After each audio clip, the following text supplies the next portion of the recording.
when your example shows what comes from envy. You are not sane. I am sane, at least in my own interest. You should be in mine also. No, for you are false. But if you understand nothing... Yet I must rule. Not if you rule badly. Hear him, O thieves! Thieves is for me also, not for you alone. Princes, control yourselves. I see Jocasta coming out of the house. Oh, foolish men! Why this uproar? Are you not ashamed to quarrel about your own affairs when the whole country suffers? Go back into the palace, Oedipus, and you crayon to your own house. Stop this quarreling. Sister, your husband is about to drive me from the land of my fathers. Or have me killed? Yes, for I have convicted him of treachery against me. Now may I perish accursed if I have done such a thing. For God's love, believe it, Oedipus.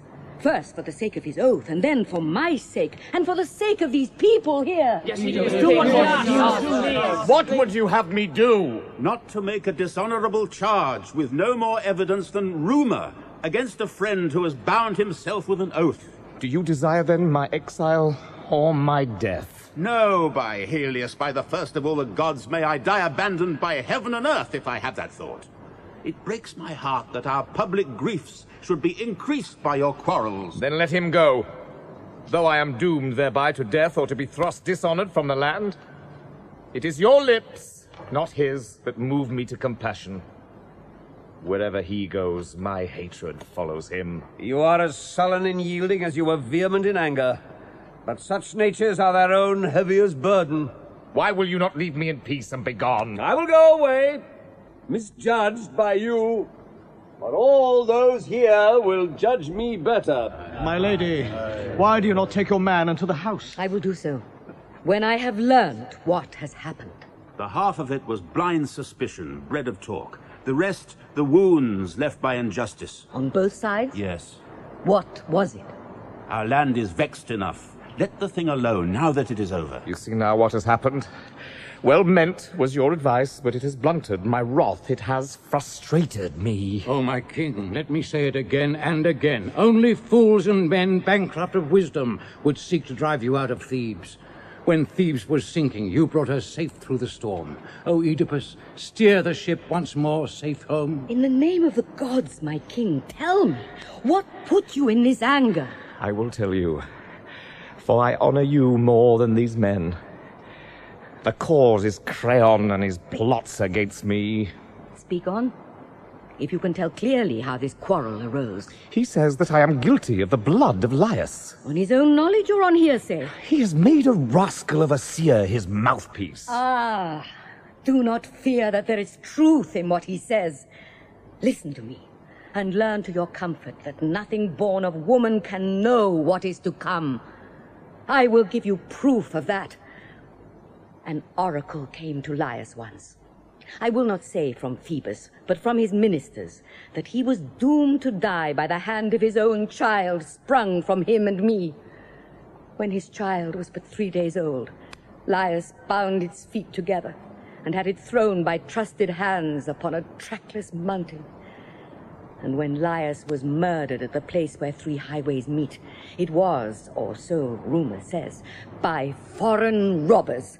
So, Apollo did not bring it about that the child should kill its father, nor did Laius die in the dreadful way he feared by his child's hand. Yet that was how the message of the seers mapped out the future. Pay no attention to such things. What the god would show, he will need no help to show it, but bring it to light himself. What restlessness of the soul, lady, has come upon me since I heard you speak. What a tumult of the mind. Why? What has startled you? Did I hear you say that Laius was killed where 3 highways meet? Yes, that was the story. And where is the place? In Phocis, where the road divides, branching off to Delphi and to Dolia. And when did it happen? How many years ago? News was published in this town not long before the city offered you the crown. Oh, Zeus. What have you planned to do unto me? What is it, Oedipus? What weighs upon your mind? Tell me of Laius. What age was he? What did he look like? He was tall. The silver had just come into his hair, and in shape not greatly unlike you. Unhappy that I am. It seems that I have laid a dreadful curse upon myself without knowing it. What do you say? Oh, my king, I tremble when I look on you. And I have a misgiving that the seer can see indeed. But I will know it all more clearly if you tell me one thing more. Indeed, though I tremble, I will answer whatever you ask. Had he but a small troop with him, or did he travel like a great man with many followers? No. There were but 5 in all, one of them a herald, and there was one carriage with Laius in it, a humble pilgrim to Delphi. Alas, it is now clear indeed. Who was it brought the news to Thebes? A servant, the one survivor. Is he by any chance in the house now? No, no. For when he returned and found you reigning in the place of the late king, he besought me, his hand clasped in mine, to send him to the fields among the cattle that he might be far from the sight of this town. And I sent him. He was a worthy man for a slave and might have asked a bigger favor. I would have him return to us without delay. Oedipus, it is easy. But why do you ask this? I fear that I have said too much already, and therefore I would question him. He shall come. But I, too, have a right to know what lies so heavy upon your heart, my king. Yes. And it shall not be kept from you, now that my fear has grown so heavy. Nobody is more to me than you. Nobody has the same right to learn my good or evil luck. My father was Polybus of Corinth.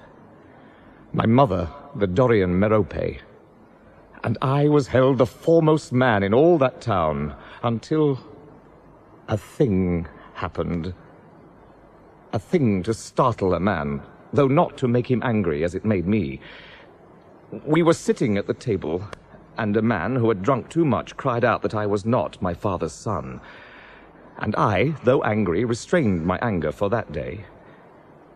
But the next day went to my father and my mother and questioned them. They were indignant at the taunt, and that comforted me. And yet the man's words rankled, for they had spread a rumor through the town. Without consulting my father or my mother, I went to Delphi.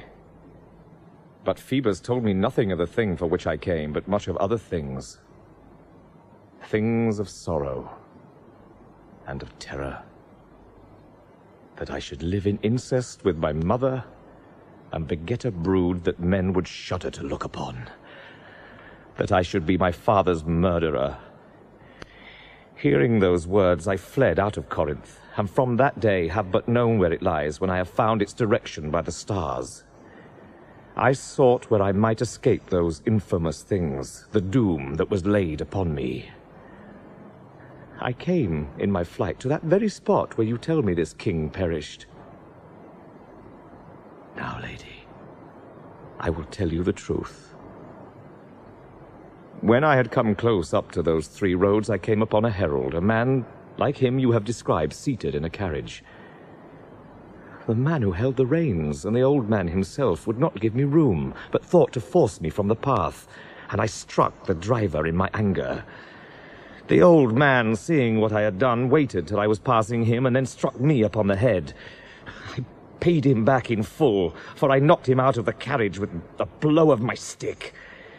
He rolled on his back, and after that I killed them all. If this stranger were indeed Laius, is there a more miserable man in the world than the man before you? Is there a man more hated of heaven? No stranger, no citizen may receive him into his house. Not a soul may speak to him, and no mouth but my own mouth has laid this curse upon me. These hands that killed him now pollute his bed, and his wife that shed it. Oh, am I not wretched? Seeing that I must be banished from Thebes, never set foot again in my own country, never again see my own people there, or else I must be joined in wedlock with my mother, and kill my own father, Polybus, that begot and brought me up. No, no, you pure and dreaded gods, let me not see that day. May I be swept from this world before I have endured this doom. Your words, O king, fill us with terror. Yet hope, till you speak with him that saw the deed, and have learnt all. Till I have learnt all, I may hope. I await the man that is coming from the pastures. What is it that you hope to learn? I will tell you. If his tale agrees with yours, then I am clear. What tale of mine? He told you that Laius met his death from robbers. If he keeps to that tale now and speaks of several slayers, I am not the slayer. But if he says one lonely wayfarer, then beyond a doubt the scale dips to me. Be certain of this much at least. His first tale was of robbers. He cannot revoke that tale. The city heard it, and not I alone. Yet, if he should somewhat change his story, King, at least he cannot make the murder of Laius square with prophecy. For Phoebus plainly said of Laius that he would die by the hand of my child.